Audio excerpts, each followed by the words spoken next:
Hello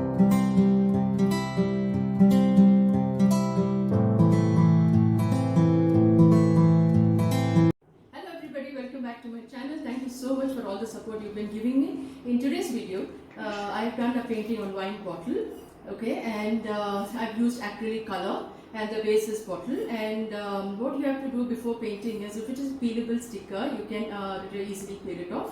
If it is a paper, you need to soak it in a bucket of water, and that will easily leave the bottle. And once you finish painting, there's nothing much to maintain. You just much of sealer or varnish or anything on that. I just leave it. So these are the bottles which I've painted many years back.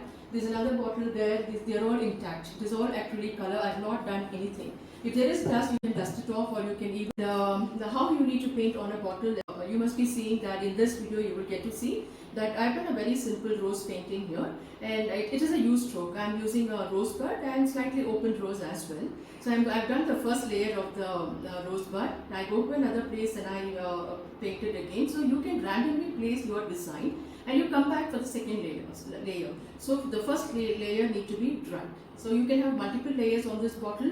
You can load multiple colors as well, provided the first layer dries up. Hope it is clear, and it is all given in each section of the painting demo. Hope you like the video, and if you like it, please do share, comment and hit the notification bell. Thank you so much.